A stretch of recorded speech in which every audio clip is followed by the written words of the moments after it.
हाय, स्नेहल्स रेसिपीजमध्ये आपलं स्वागत आहे.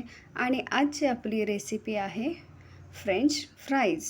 फ्रेंच चाटसुद्धा म्हणू शकता. आणि हे चवीला खूप टेस्टी लागते. लहान मुलांना तर आवडतंच, पण त्याच्याबरोबर मोठ्यांनाही काही खाण्यास हरकत नाही आहे. आणि खूप टेस्टी असं यम्मी स्पायसी.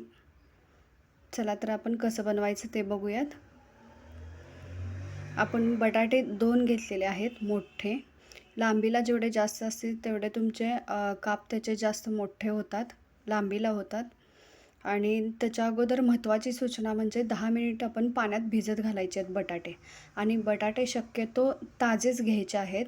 जर बटाटे जास्त दिवसाचे असतील तर तेल शोषून घेतं आणि फ्रेंच फ्राईज तुमचे मऊ पडतात, असे कठीण होत नाहीत. हे लक्षात ठेवा. आणि शक्यतो ताजेच बटाटे घ्या. आणि आता आपण 2 बटाट्यांची सालं काढून घ्यायची आहेत, दोन्ही पण. एक 10 मिनटं कमीत कमी पाणी आपण साल काढायच्या अगोदर पाण्यात भिजत घाला, जेणेकरून कडकपणा येतो बटाट्याला आणि क्रिस्पी होतात त्याच्यामुळे. चला तर आपण दोन्हीही बटाट्यांची सालं काढून घेऊयात. आणि सालं काढून झाल्यानंतर बटाटा वरती ठेवायचा नाही आहे, पाण्यातच भिजत घालायचं आहे, जेणेकरून त्याचा कलर चेंज होणार नाही. आणि असे आपण आता आपले बटाटे सोलून झालेले आहेत. आता आपण त्याचे पातळ काप करून घ्यायचे आहेत. जास्त पातळ पण वेपर्स टाईप नाही करायचं आहे, जाडसर असे काप करायचे आहेत. आणि आपले काप आता करून झालेले आहेत. एकसारखे काप करा, जाड पातळ असे नको, जेणेकरून आपल्याला एकसारखा आकार मिळेल. आणि हे आपले काप तयार झालेले आहेत. आणि आपण आता त्याचे उभे काप करायचे आहेत व्यवस्थित, छान असे पातळ. ही साईज बघा, असेच ठेवायचे आहेत, जास्त पातळ नाही जास्त जाड नाही. आणि संपूर्ण दोन्हीही बटाट्याचे आपण असे काप करून घ्यायचे आहेत. आणि मला जरा असं प्लेटमध्ये अनकम्फर्टेबल होतं आहे, मी ओट्यावरती कट करून घेते. मस्त असे छान काप असे एकसारखे करून घ्या.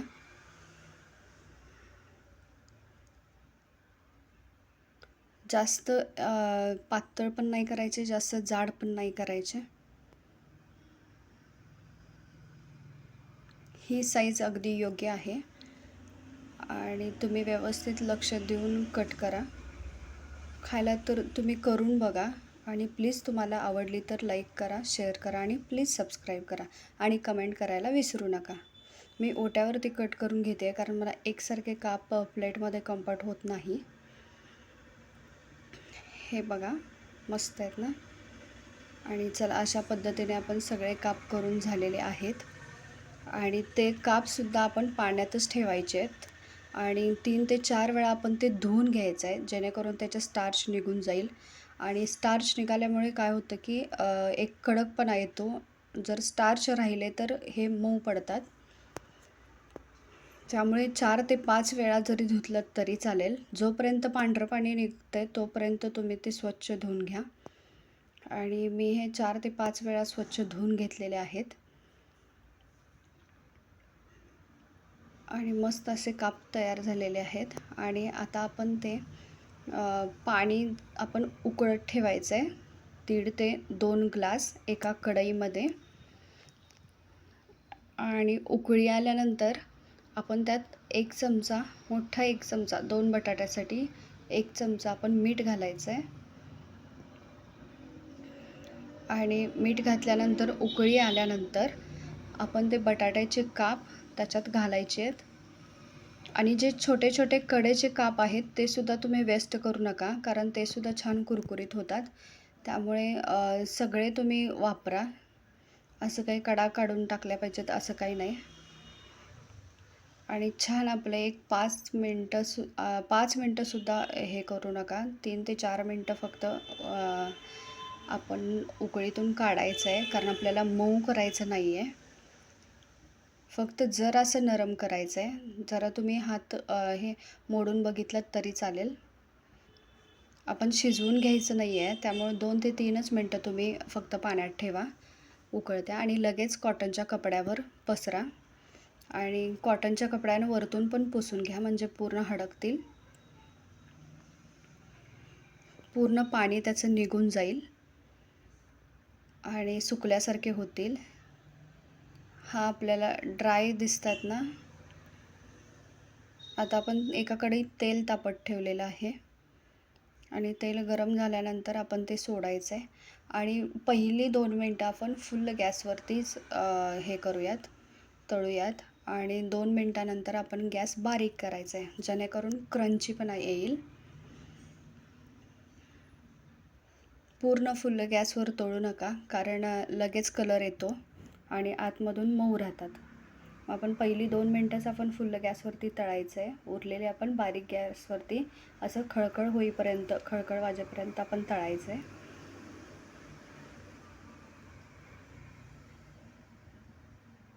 प्लीज तुम्ही करून बघा. तुम्हाला जर आवडली तर तुम्ही लाईक करा, शेअर करा आणि सबस्क्राईब करा.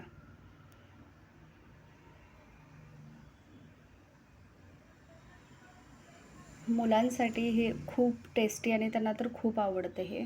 त्याच्याबरोबर मोठ्यांनाही खूप आवडते फ्रेंच फ्राईज. आता हे असा आपला ब्राऊन कलर आलेला आहे आणि खळखळपणा वाजतोय सुद्धा. आता आपण हे एका प्लेटमध्ये काढून घेऊयात. पूर्ण तेल नितळून द्यायचं आहे आणि एक प्लेटमध्ये असे पसरून ठेवा, एकावरती एक ठेवू नका. हे असं मोडलं पाहिजे, असं कुरकुरीत असल्यामुळे हे पटकन मोडते. क्रिस्पी तळा आणि आपण आता एका प्लेटमध्ये घेतोय मोठ्या, जेणेकरून आपल्याला मिक्स करता येईल. लाल तिखट आता तुमच्या आवडीनुसार तुम्ही वापरायचं आहे. कमीत कमी अर्धा ते पाऊण चमचा आपण 2 बटाट्यासाठी लाल तिखट घालतोय आणि मीठ थोडंसंच घालायचं आहे, कारण मीठ पहिलं आपण पाण्यात घातलेलं होतं. मग चवीनुसार आपण मीठ वापरायचं आहे आणि चाट मसालासुद्धा अर्धा ते पाऊण चमचा तुम्ही वापरा आणि नंतर तुमच्या गरजेनुसार घालू शकता. लाल तिखटसुद्धा तुम्ही तुमच्या इच्छेनुसार वापरा, चवीनुसार वापरा. आणि अशा पद्धतीने हे आपले फ्रेंच फ्राईज मस्त कुरकुरीत कडक तयार झालेले आहेत आणि टेस्टीसुद्धा खूप लागत आहेत.